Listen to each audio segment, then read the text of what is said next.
எப்படி ரெடி பண்ணதுன்னு பார்க்கலாம் வாங்க. அஸ்ஸலாமு அலைக்கும். நம்ம வந்து அடை தோசை பண்ணதுக்கு என்னென்ன அளவுன்னு பார்த்துடலாம் வாங்க ஃப்ரெண்ட்ஸ். அதுக்கு முன்னாடி ஃபுட்டி வித் வினு சேனலை சப்ஸ்கிரைப் பண்ணி லைக் பண்ணி கமெண்ட் பண்ணுங்கள் ஃப்ரெண்ட்ஸ். கடையில் கிடைக்கும். நான் இப்போ வந்து ஆப்பிள் பொன்னி அரிசி வந்து 1 கப் எடுத்திருக்கேன். வச்சிடலாம். இப்போ பச்சரிசி நம்ம எடுத்துடலாம். பச்சரிசி வந்து இந்த கப்புக்கு 1/2 கப் எடுத்துக்கிடுங்க. அரிசி வந்து 1/2 கப். 1/4 கப்பு உளுந்து எடுத்துக்கிடுங்க. உளுந்து வந்து எப்போவுமே குறவா வச்சா போதும். பாசிப்பருப்பு வந்து 1/2 கப் எடுத்துக்கிடுங்க. கடலைப்பருப்பு வந்து 1/2 கப் எடுத்துக்கிடுங்க. துவரம்பருப்பு வந்து 1/2 கப் எடுத்துக்கிடுங்க. பயிர் வந்து 1/2 கப் எடுத்துக்கிடுங்க. நம்ம வந்து பாசிப்பருப்பு வந்து இந்த 1/2 கப் 1/4 கப்பு தான் எடுத்திருக்கோம். பச்சை பயிர் வந்து கூடுதலாக எடுத்தாலும் ஒன்றும் இல்லை. இதை விடையும் உங்களுக்கு ஜாஸ்தியாக வேணும்னா எல்லா அளவுகளையும் கூட்டி எடுத்துக்கிடுங்க. இது வந்து நம்ம வந்து அந்த டைமில் போட்டு ஊற வச்சு நமக்கு எவ்வளோ தேவையோ நம்ம செய்து சாப்பிட போகிறோம். நம்ம எல்லாத்தையும் சேர்த்து ஊற போட்டு வச்சோம்.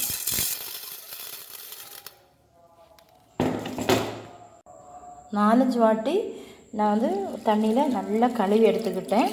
ஒரு நாள் நைட்டு ஃபுல்லாக இருந்து இது ஊறட்டும்.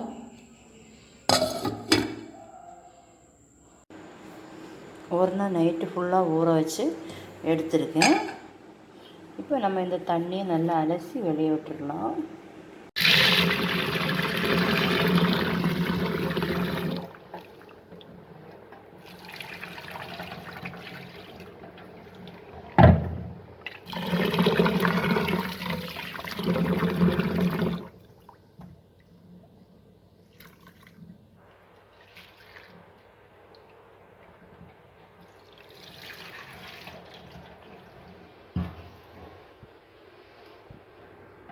ஒரு 4 காஞ்ச மிளகா வத்தல் மிளகு வந்து போட்டுக்கிடுங்க.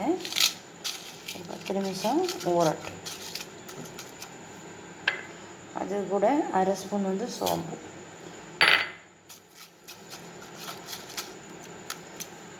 அது நல்லா ஒரு 10 நிமிஷம் ஊறினதுக்கப்புறம் எடுத்துக்கலாம். ஜார் எடுத்துக்கிடுங்க. அதில் நம்ம ஊற போட்டு வச்சுருக்க கூட இதை போட்டு அரைச்சி எடுத்துக்கலாம். 2 பேட்சாட்டு அரைச்சி எடுத்துக்கலாம். இப்போ தேவைக்கு தண்ணி விட்டு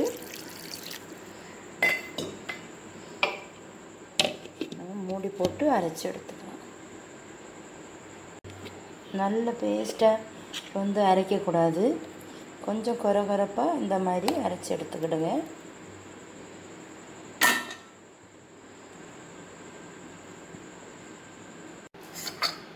அரைச்ச மாவை நம்ம இதில் கொட்டிக்கலாம்.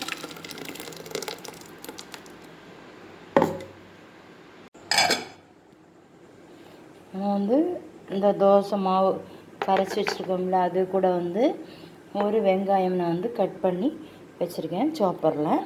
இந்த சாப்பர் வந்து சூப்பராக இருக்கும்.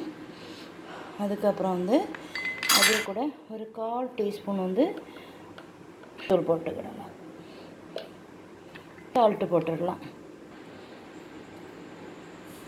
அப்புறம் நான் வந்து 4 பல் பூடு எடுத்துருக்கேன். ஒரு துண்டு இஞ்சி எடுத்துருக்கேன். மல்லி இலை, கறிவேப்பிலை. இதை நல்லா குட்டி குட்டியாக வந்து கட் பண்ணி வச்சுருக்கேன். இது கூட நம்ம போட்டுடலாம். அது கூட நம்ம போட்டாச்சு. அப்புறம் சீரகம் வந்து எடுத்து வச்சுருக்கேன். சின்ன சீரகம். அது வந்து நல்லா கசக்கிட்டு போட்டுக்கிடுங்க. பெருங்காயத்தூள் இருந்தால் அதை போட்டுக்கிடுங்க. நான் பெருங்காயத்தூள் சேர்க்கலை. அந்த வாசனை எனக்கு பிடிக்காது. ஒரு பச்சை மிளகா வந்து நான் கட் பண்ணி வச்சுருக்கேன். நம்ம வந்து தோசைக்கு மாவுக்கு தோசை மாவு கரைப்போம் இல்லையா, அதே மாதிரி கரைச்சிக்கிடுங்க. ரொம்ப தண்ணியாட்டும் இல்லாமல் ரொம்ப கெட்டியாகவும் இல்லாமல் நம்ம தோசை மாவு கல்லில் விடுற மாதிரி கரைச்சி வச்சுக்கிடுங்க. தோசைக்கல் வந்து நல்லா ஹீட் ஆனதும் கொஞ்சம் தண்ணி வந்து நல்லா குடஞ்சி விடுங்க. அப்போ தான் நம்ம வந்து விடும்போது நமக்கு ஒட்டாமல் எடுக்காமல் வரும். இப்போ வந்து நம்ம வந்து லைட்டாக வந்து ஆயில் வந்து தேய்ச்சிடலாம்.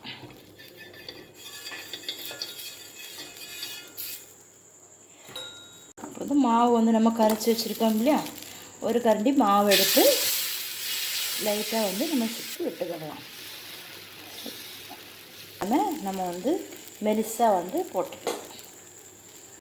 நான் வந்து ஒரு சைடு வெந்துருச்சு, திருப்பி போட்டிருக்கேன். இப்போ நம்ம இதை எடுத்துடலாம்.